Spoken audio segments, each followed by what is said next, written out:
Perfect. Thank you so much. In the spirit of truth and reconciliation, my apologies, I wanted to start off tonight with our OTF land acknowledgement.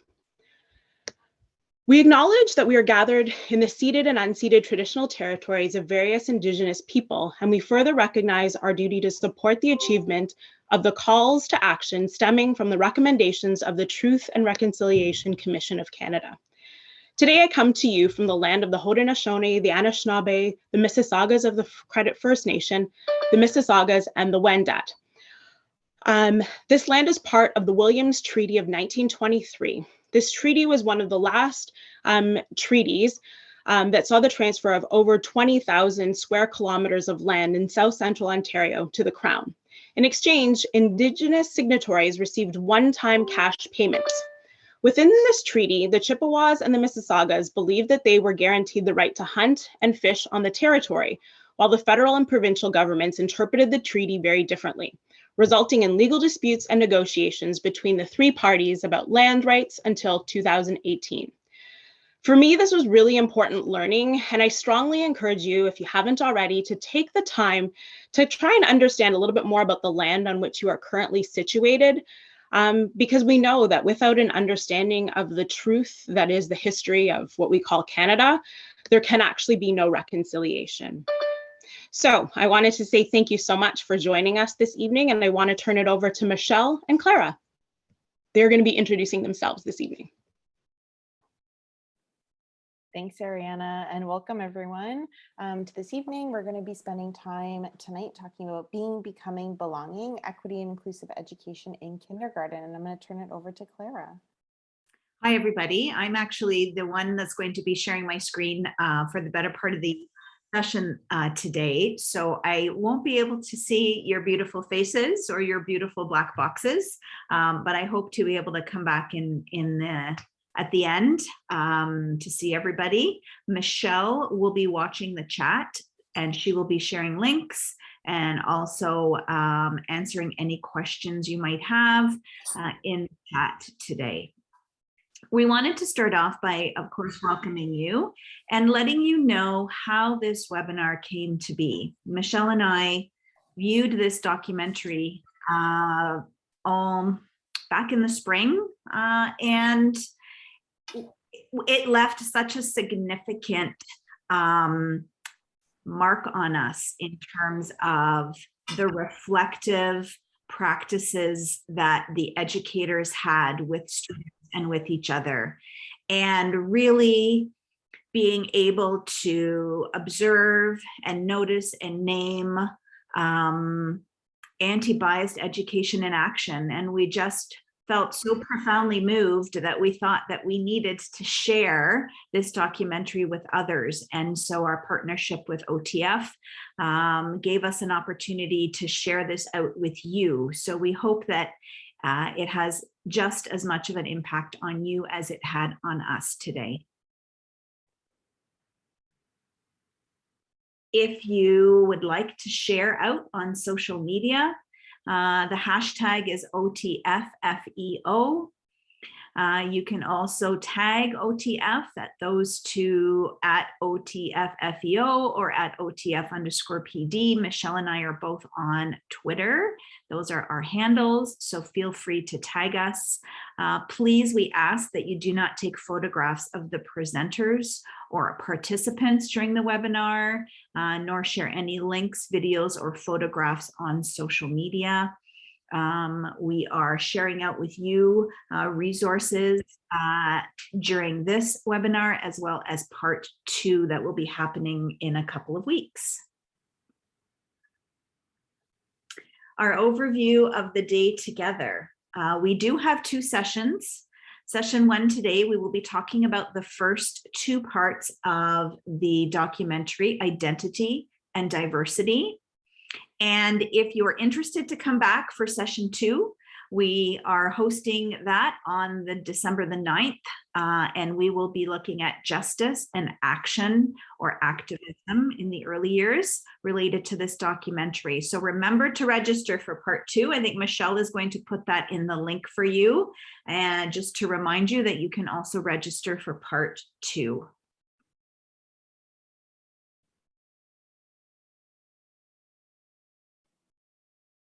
So once again, welcome everyone. It's Klara this evening, and we're going to spend a few minutes tonight just introducing ourselves, and so that you can get to know a little bit more about us as we come together in our early years community tonight. This is me. This collage was inspired by the work of some other educators that I was able to sit in some professional learning with. And this is how they introduce themselves and their parts of their identity. I have been an early years educator for the better part of 15 plus years with the Peel District School Board. I was in the early years when it was still a half-day program, and I helped to implement that early years program, full-day kindergarten in our board. I was the first year when we first implemented it as well. I facilitate professional learning with Michelle. We co-author articles together as well, and we are extremely grateful that you are here giving up your own personal time to co-learn with us about this very important subject. Thanks, Klara. And the images here represent a little bit about who I am, not everything. I do work for the Peel District School Board. I'm currently an ASD itinerant supporting kindergarten to grade 8 students. And I'm also a PhD candidate at OISE U of T, engaging in research with kindergarten students around how we respond to the calls to action from the Truth and Reconciliation Commission of Canada, and look forward to spending time with everyone this evening. We have some agreements for co-learning this evening, and we just ask that you be open and respectful, and also accept discomfort as necessary for your growth. Be ready to be reflective this evening and be open to having honest discussions with colleagues who are here to have those same honest discussions with you about your experiences in the classroom with our wonderfully competent, capable, and curious students. We're going to begin our time this evening with a breakout room and a little bit of an icebreaker. Klara and I did want to come together in community for discussion this evening, and felt that it was important for everyone to get to know the people that they're going to be speaking with a little bit. So this tonight will not be set up in full lecture form, or maybe as some other professional learning experiences have been happening during COVID, where it's a lot of listening to kind of a lecture or presentation. There will be a lot of time this evening dedicated to engaging in conversation in smaller breakout rooms. So we're going to begin that time just reflecting on who we are coming together this evening. And Klara is going to share a video with you that will lead us into our first kind of breakout room activity this evening.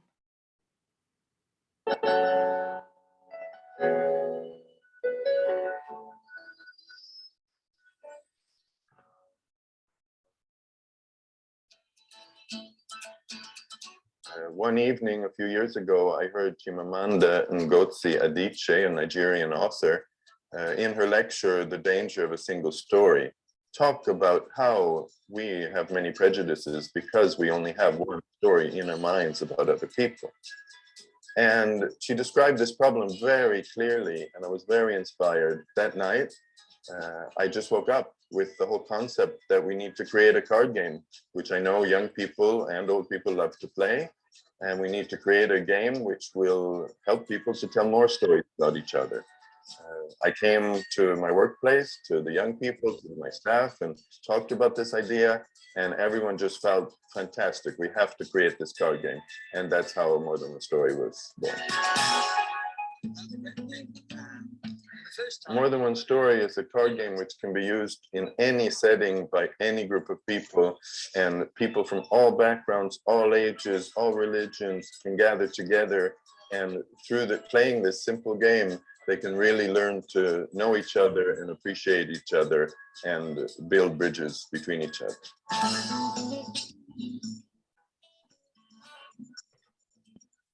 I would like to really make it clear that the project we're running is not just a project of the little town of Simrishamn, Sweden. It's something that people all over the world have fallen in love with this card game and are spreading it within their organizations and within their families and to friends and using it in many different settings.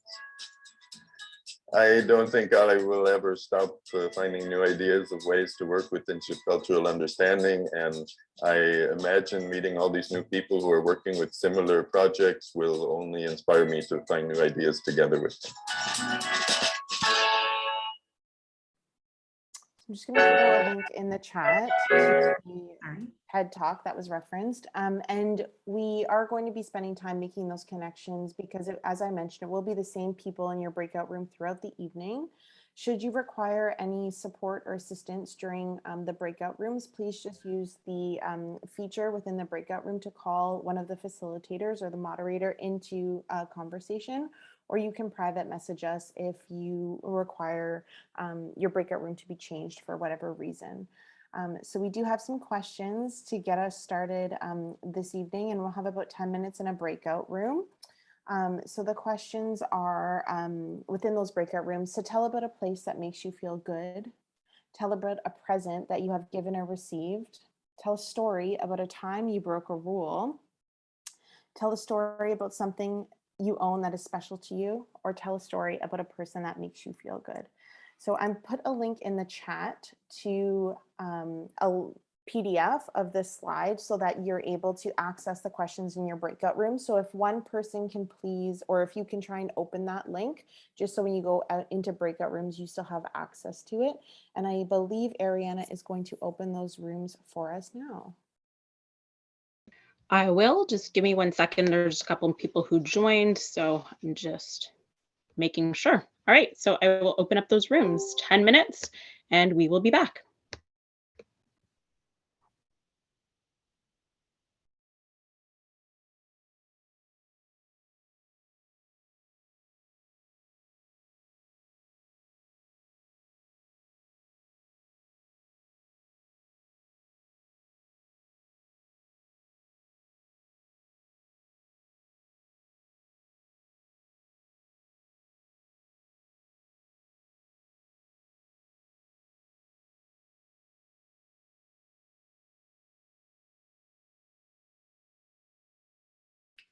There's some folks here. There they go.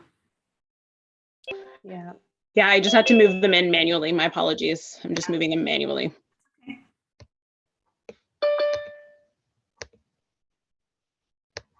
Sometimes people get kicked out when they try and join breakout rooms, or depending on the device, Yep. they can join right away. Did you get sent to a breakout room, Michelle? Yeah. Yeah, okay. It automatically does it for some reason on it, and then I put you in a breakout room together so that way. Okay, Oh, okay. okay, Awesome. perfect. Thank you. Yeah, that's I okay. just left So right away. anytime it's there. Yeah, I just wasn't sure if you could control it coming back, so at least was going to let you know. So there we go. And then you're saying there's no way for us to turn off that sound, right? No, I turned, it's been turned off. So I don't know why it keeps coming back on. It's been off. Let's see, I turned it off again. I don't know. I'm sure you did the same thing I did, but we'll try it again. Try to keep unchecking. We hope that everyone, thanks, Ariana. We hope that time to have a little bit of conversation and get to know everyone, because you will be spending some time together this evening with those people. And we hope that that was a productive, oh, not enough time. Sorry, Shane, but you will have more time with the same people. I'm sure there might have been some deep conversation, maybe about rule breaking stories or other things. And I know that there's, never enough time when we come together, but we did want to make time to build that community tonight. So you'll get back with those people if you were kind of mid-sentence and want to wrap something up. And here we are at the beginning of why we're here. This documentary came out of this text, Antibias Education for Young Children and Ourselves. Louise Derman Sparks, Julie Olson Edwards, and Catherine Goins. They are educators, academics, and from that book, they created this wonderful documentary, which we hope you've had a chance to view. It is about an hour long. If not, Michelle is going to put that link in the chat for you, so you have an opportunity perhaps as a early years educator team, perhaps at your school location or your board, to view this film, or on your own. Have some time to really dig deep into what's happening. That's exactly what we're going to do here tonight as well. The very first thing we want to start with is a common understanding of what is anti-bias education. I'm going to read this because I think it's important for us to all be starting from that same understanding as we begin to deepen our understanding and have discussions. So anti-bias education places diversity and equity goals at the heart of everything we do in early childhood. It is a stance that is part of everything you do. We recognize that very young children are observing, experiencing, and actively making sense of social identities and biases. They have a deep and empathetic sense of fairness. We begin by affirming each child and family's social identities and cultural ways of being. Building on the strengths and knowledge children bring to school, anti-bias teachers seek the active engagement of families and communities. Anti-bias teachers observe carefully, think critically, and reflect deeply. More than a set of curriculum activities and teaching strategies, this approach recognizes and offers children and adults the tools to actively resist bias and systemic oppression in our society. It is a commitment to social justice. An anti-biased approach supports the goals of anti-racist teaching and culturally sustaining pedagogies. And from there, we have the 4 goals of anti-biased education, which are highlighted in the documentary. And we will be going through goal 1 and 2 this evening. Goal 1 is identity. Goal 2 is diversity, justice, and action. Thanks, Klara. And while you were speaking, I was thinking about that reflective component of anti-bias education, and something that stood out for me, I know, when I first watched this film, was how educators were engaging in dialogue with one another. And we're hoping that this evening you'll have an opportunity to reflect and engage in conversation together about some of those things. And we wanted to connect anti-bias education to the context in which we all have in common, which is an Ontario lens of the kindergarten program document. And when we look at that program document, we see explicit connections being made in the section discussing being, becoming, and belonging, equity, and inclusive education in kindergarten. And our program document says that within our inclusive education system, children see themselves reflected in the program, the physical surroundings of their environment, and the broader environment, so that they can feel engaged and empowered in learning experiences. We co-construct environments that promote attitudes and beliefs that support equity, diversity, and democracy, and that are inclusive of all children with special needs, and help children develop empathy and a strong sense of self in relation to others. So again, that belonging, contributing especially. And learning experiences, resources, and materials used in kindergarten must be free from bias and stereotyping so that children can make meaningful connections between what they are learning in their own backgrounds, experiences, and learning styles. And that's from page 101 of our kindergarten program document. And at the conclusion of this evening, we're going to have some time to sit in that last point on this slide and allow, hopefully, for some deep reflection and conversation about how you would speak to that aspect of the kindergarten program document within your practice. And when we think about the 4 frames and how anti-bias education aligns with how our program is structured, we can see that it connects to the conceptual understandings that cross each of the frames. So conceptual understandings are statements of essential ideas that accompany each of the overall expectations in our program document, and they include concepts, skills, attitudes, and habits of mind. So we want you to kind of think about and reflect about what conceptual understandings in our program document, which ones relate to anti-bias education, and how do we disrupt the narrative that children are too young to engage in anti-bias education, and how it relates to our kindergarten program document. So when we look at our program document and we have our overall expectations, and we're aware that this might be familiar to some of you, but we did want to recognize that there are people that might be new to kindergarten here, or might still be coming from other grades and learning about our kindergarten program document. So what we're talking about is highlighted in a red box there. And this is one example of the conceptual understandings that are linked to our first overall expectation. And when we look at those conceptual understandings, we see explicit connections between our program document and anti-bias education. So what I did was I pulled some conceptual understandings, or Klara and I pulled some conceptual understandings that connect to anti-bias education directly. And these are just, there's a ton in our program document, but these are just some of the conceptual understandings from the belonging contributing frame. And when we look at what these understandings are, we can see connections between anti-bias education, the work that's been done in the documentary and the film, and our kindergarten program document. So we just wanted to make that explicit connection this evening for everyone as we got started. So we're going to get to goal number 1, identity. We know that we've engaged in a lot of this work already since September, in building strong relationships with our students, getting to know them through their identities and lived experiences. We're going to share with you the clip in this documentary.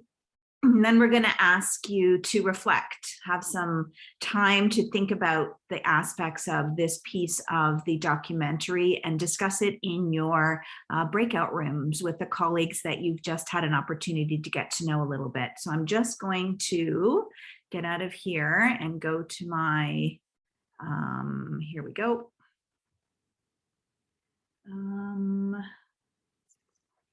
It's about a 5-minute clip. Give me 1 second.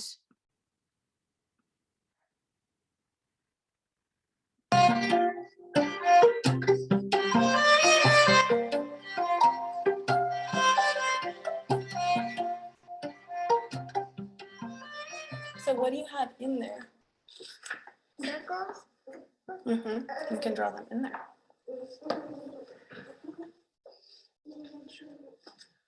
Let's look at your face. What do you notice about your lips? Children at this age are constantly looking at what's different, what's similar. We have different cheeks, different lips, different noses. Getting them to open up about who they are, being willing to be present in the classroom, sharing who they are, whether it's just something that they like. I think it's the opportunity for them to become proud of who they are and their self-esteem, and how they share that with others, or how they might not want to. No. Do you want to show your self-portrait, Emily? Yeah.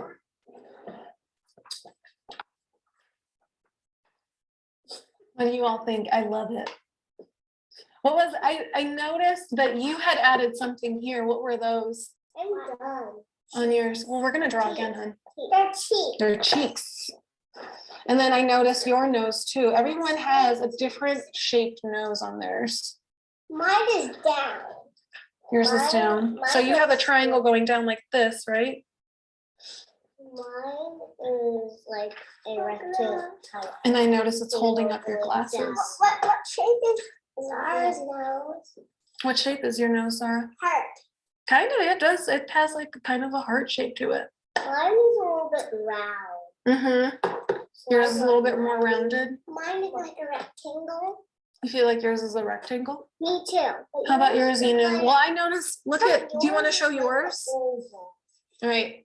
Inu, do you want to pick it up and show it to your friends at the table? This is great too.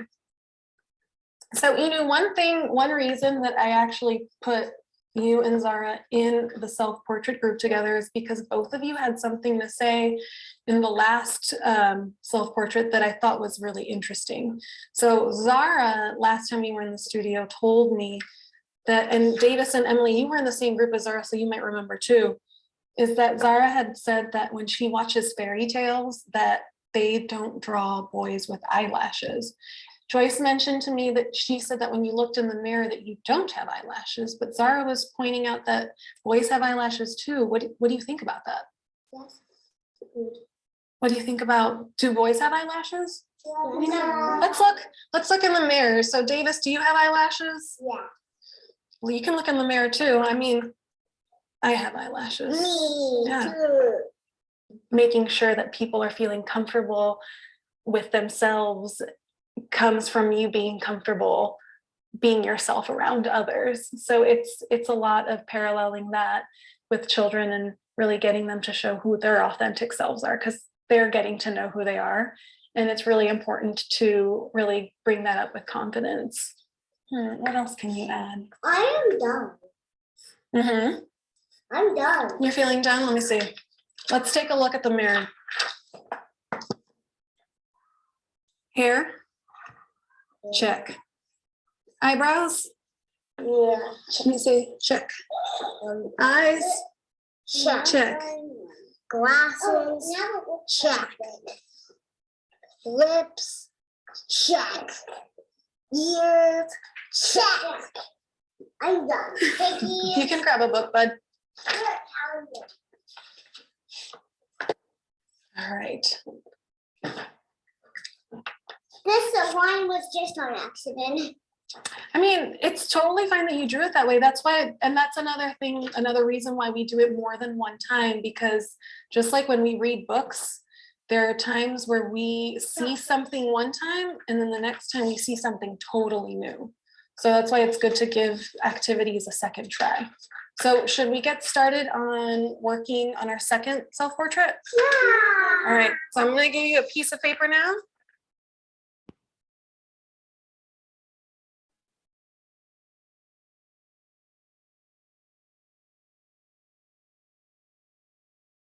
So following showing that clip, we're going to go back into breakout rooms and have some conversation or time for discussion. We have taken some reflective questions, both from the Antibias Education text, as well as the viewing guide that was released for this film. And we will share a link with you so you can have these open in breakout rooms. But Veronica, who's the educator in this clip, draws attention to the children's discussion of eyelashes. So how does this conversation support the identity goal of Antibias Education? And how would you follow up with this conversation that happened during those small groups? What is your earliest memory of realizing that some people were different from you and or your family? For example, in racial identity, ability, family structure, religion, economics, or socioeconomic status? And how did you feel about yourself in relation to people who are different from you? What did you see or not see about people who are like you in books, videos, movies, television, and advertisements? And what messages did this give you about your social identities? How does this connect to your practice? And thinking about our identity as an intersectional identity and the work of Kimberly Crenshaw and that. And we know that students and children come to us with very rich prior experiences as they enter school. So you can use these questions, and I'm going to put the link in the chat now so you can have it open in the discussion groups or breakout rooms. But you can also talk about aha moments you had, connections to practice. We don't want you to feel that these are constraining conversation, but rather an opportunity to facilitate engagement. So please don't feel stuck to what we're sending out. It's just a support or a reference point for you should you choose to speak to some of that. So we're going to ask Ariana to open up the same breakout rooms. And then you'll have an opportunity to connect to that. When we come back together, we're going to be exploring the second goal of this evening, which was diversity. Let's start it again. Okay. So we hope you had some good discussions with your group, talking about the important goal of identity in anti-biased education. We're going to move to goal 2. which is diversity. Express comfort and joy with human diversity. Accurate language for human differences, and deep, caring human connections. We're going to show another clip from the documentary, and we're going to use the same sort of protocol, if you want to call it, where we have some reflective questions for you regarding this segment of the documentary to talk about with your group. We know that many of you have COVID protocols in place, which sometimes will prohibit this sort of, group discussions and eating together happen. But if we can just kind of think outside the box a little bit and just continue on with the reflection that we're doing as educators. So I'm just going to go to part 2.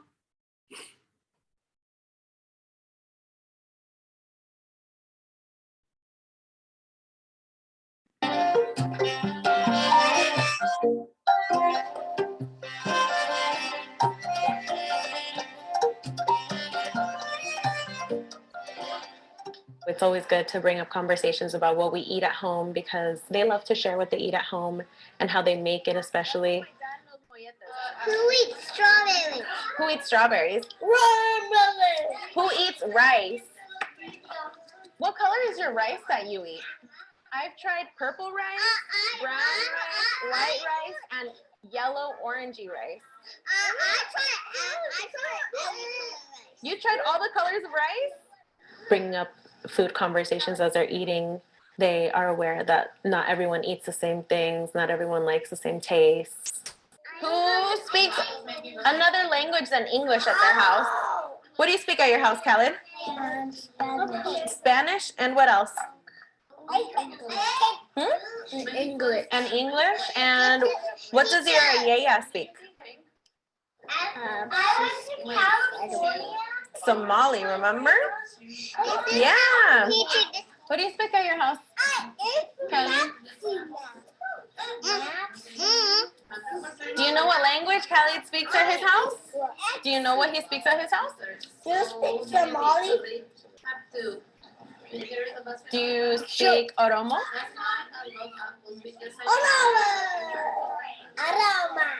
Aroma. Oromo. No, aroma. Oromo with the O at the end. Just one O. O at the beginning, O, and then at the end, O. Oromo. I think the differences makes it fun for them to understand who they are and that they're special and different from everyone else. Talking about the differences really helps them see that everyone is different and we can all still get along. Thank you.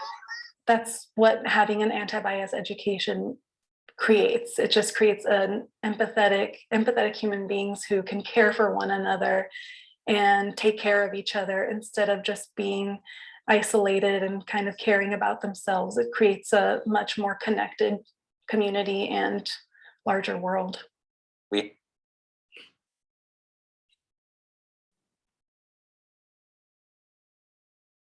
Every time I watch the clips, I don't know if anyone else has watched the documentary a few times, but every time I've watched it a number of times, I take something else away from those clips. So the reflective questions, again, that we'll share out with you that are centered around diversity. And again, these have come from the viewing guide in combination with the Antibias Education text. So some of the questions are, in your own families or communities, what are special gathering times for you that happen over a meal? And why is it important for children to explore how we are both the same and different from each other? How do we create opportunities for students to come together while eating? What does this look like in your learning space? How might you reflect on what is going on in your practice and create opportunities for engagement with and between children during meal times? What challenges or questions come to mind when you think about this in practice? And I know Klara mentioned COVID protocols, but if we're thinking kind of beyond that, what might we think of in terms of creating those opportunities? So I've put the link in the chat and you will want to open that before we go into breakout rooms. This is our last breakout room for the evening. And just again, a reminder, if you require any support or would like to connect with us about something that's happening, just please feel free to call us into your breakout room and we're more than happy to support. and Ariana will open those up for you. So you'll be able to go out, and just a reminder to open that link in the chat, please.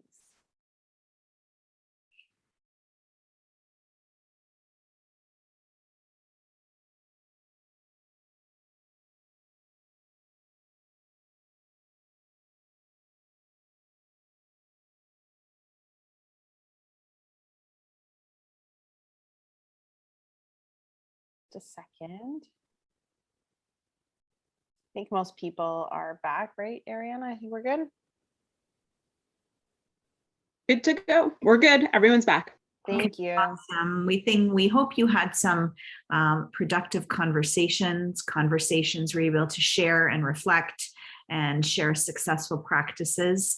As we continue to think about and reflect on diversity as one of those goals of anti-biased education, Michelle and I felt this was an important part to also be able to share together. We're not going to go to any more breakout rooms, but we still felt it was important to share this part of this documentary. Michelle, do you want to just introduce this and a little bit about Sure. yeah. Sorry, and I've got a tickle in my throat, so I apologize if I cough. The reason that we chose to separate this clip and do a second clip for diversity was around some research that Klara and I had read about early years educators. And the research indicated that when it came to discussing gender differences, early years educators were less comfortable. So we're not saying that that's our opinion. We're just saying that this specific research article indicated this. And so we thought that it was important to highlight it. So we're going to show an additional clip and then share some reflective questions with you just to think about as a whole group. So Klara's going to pull up that clip now.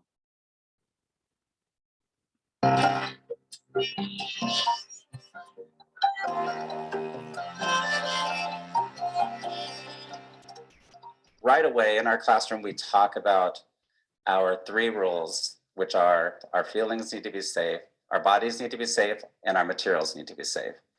Part of that is children need to feel safe to be whoever they want to be. And that is what's happening in the dramatic play area. They are acting out different ways of being in the world. In one of my first morning meetings, I bring a skirt that I like to wear.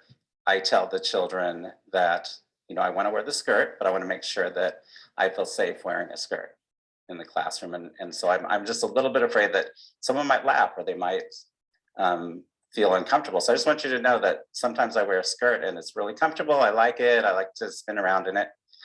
That is one way to use my own personal things that I like to do as a model for dramatic play. And so the children get to be whoever they want to be. It's one of my goals with my teaching team to put out materials that are not gender specific. So having lots of fabric, having materials that are open-ended, having things such as doctor tools and baby dolls, maybe with no clothes, but just little pieces of fabric, and seeing the children come into that space. And without even saying it, they know this is a safe space to explore the different materials. And they're having conversations about what they're wearing. Oh, look at me, I made a skirt or I made a cape. There's so many possibilities because the pieces of fabric aren't dictating what they're supposed to be dressed as, but it opens up this big world of endless play of so many things that they can be. Sometimes we'll do, a persona doll story. We'll grab a book and put the doll in the situation.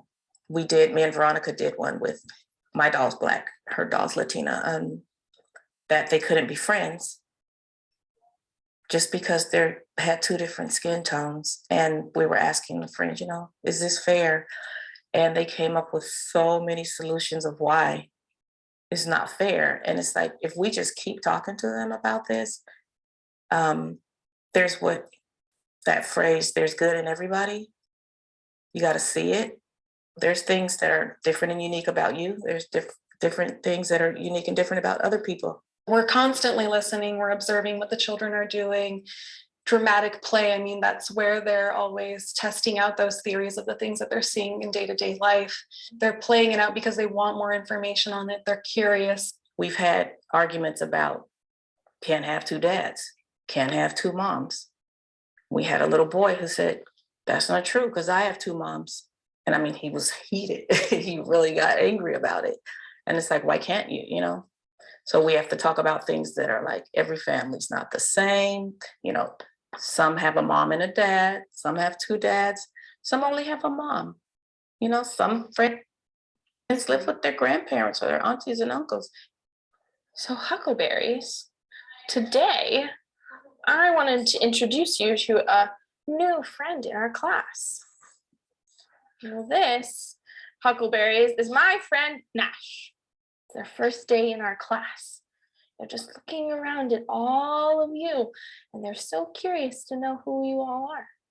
Today was fun. It was really interesting though, knowing going in, being like, I don't know what questions kiddos are gonna have or what they're gonna say, which is both like nerve-wracking, but also kind of exciting. It's that place of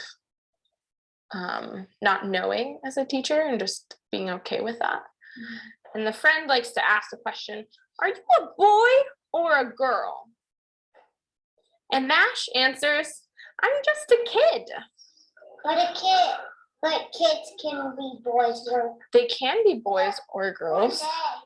Yeah. or maybe non-binary. Yeah. It was just like non-binary. Yeah, that's just something that we know. This is something, I mean, it's like they're 4 and 5 years old and they just didn't make a big deal out of being a boy or a girl. And I think it was a huge testament to how much we've been talking about it in the classroom that you never mentioned the term non-binary. It was a child who brought that up because it's constantly in conversation. Yeah, just like me. So Nash, just like me, is non-binary. So they aren't sure if they're a boy or a girl. So when people ask them, are you a boy or a girl? Right now, they just feel like saying, I'm a kid. They're figuring it out. Why does he like stars? They like stars. They like stars. Yeah. And they And are why did really, he wear a star shirt? they wore their star shirt because it's their favorite shirt. Because they were nervous today, they thought they would wear something that makes them feel special. I think you just come up with the idea right away. And I like that you're trying to think of, oh, what do they like? And so they can have the connection between each other. This weekend, their family is gonna plant their garden. They're gonna start working on their garden. They picked out 3 different types of sunflowers to grow in their garden. Huckleberries, have you ever seen sunflowers before? Yeah? Rowan, have you seen sunflowers before? I haven't No. grown, but I did grow new ones. You I did? still have some. Emma, do you have a question? I feel like Emma still have the idea, like not very sure about it. And I'm surprised that she really want to ask you about why. And I feel like that could be a topic that we should come back with. Why does Nash say they're just a kid? Right now, they don't feel like a boy. They don't feel like a girl. And that's okay. Not everyone is a boy or a girl. You're right. Not everyone is a grandma either. Yeah.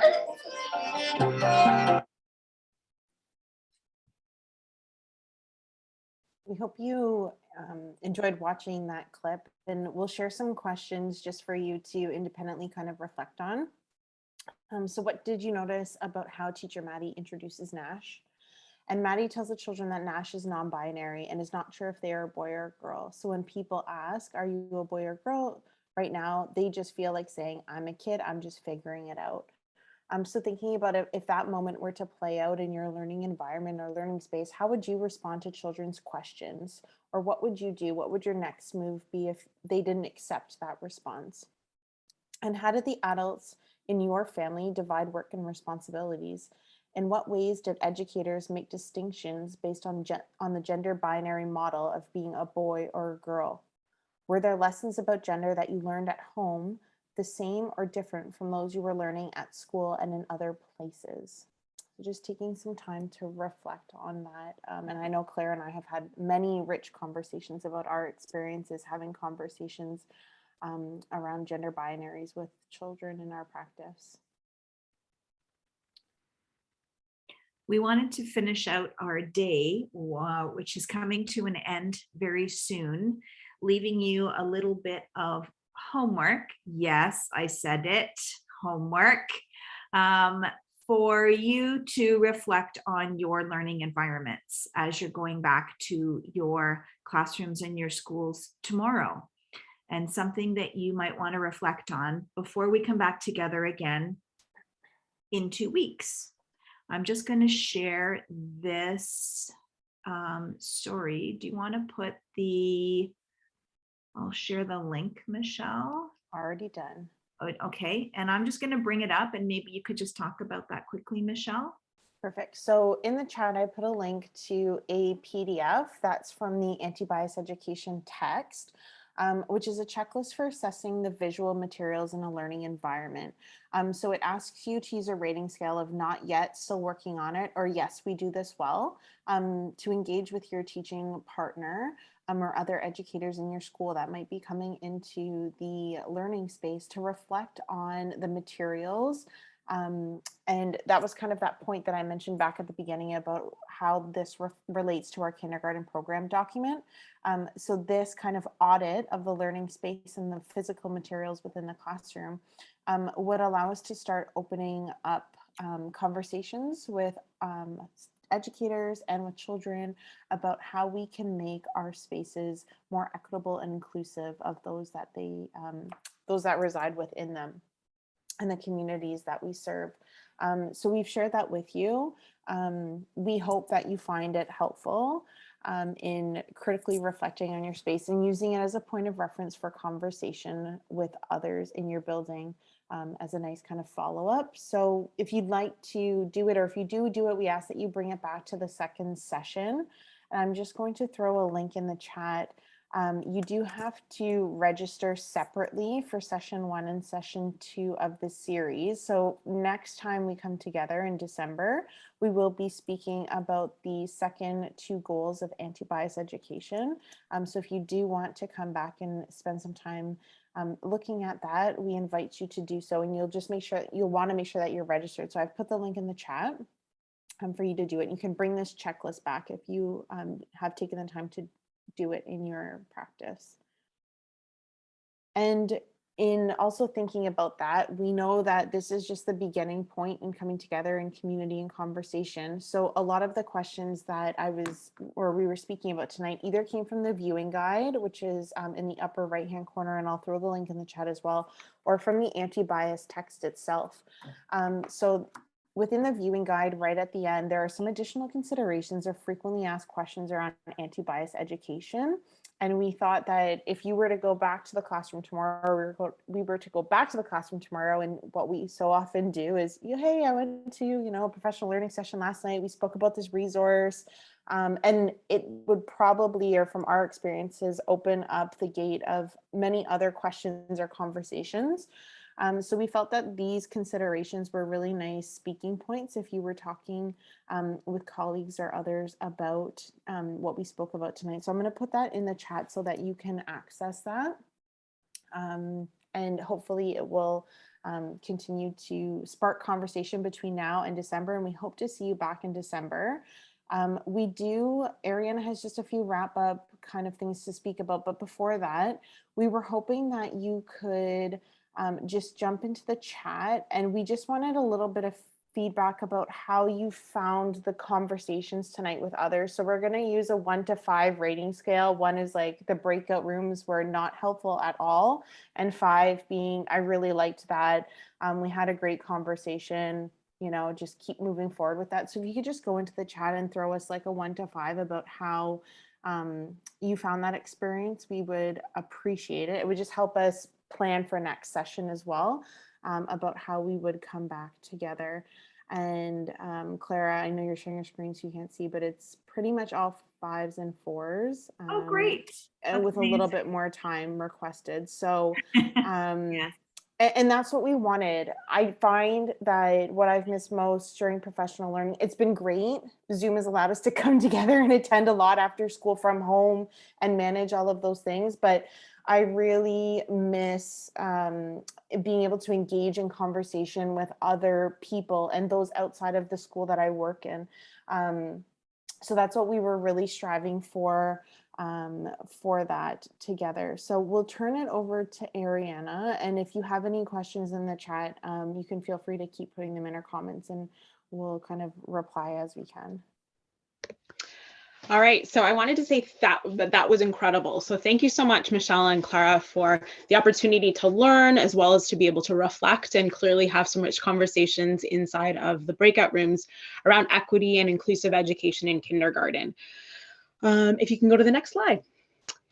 Over the next couple of days, you're going to receive an email and an evaluation form for this webinar. I'll actually put it inside the chat here for you. In case you are wanting to be able to complete that evaluation form ahead of time. And also too, you're going to get some of the resources that Michelle and Klara mentioned, as well as the link to the archived version of this webinar. Our next webinar for OTF Connect is going to be on Thursday, November 30th at 4:30, and it's entitled Lessons from Beyond with Jody Williams, as well as Sandra Indian. So please feel free to check the events calendar on the OTF website for more information to join, as well as to remind you that part 2 of this webinar is going to be happening on December 9th. Michelle has already thrown that link inside the chat, but you can also head over to the OTF website in order to be able to register again for this next session. I wanted to say thank you so much for taking some time and spending it with us this evening, and then I hope that you all take care. Bye. And Claire, there's still like, sorry, there's still like 5 more minutes before 6. So if anyone has any questions or anything, we're sure you'll appreciate 5 minutes to get to whatever you need to do this evening, but we will stick around for a few more minutes if you have any questions or comments.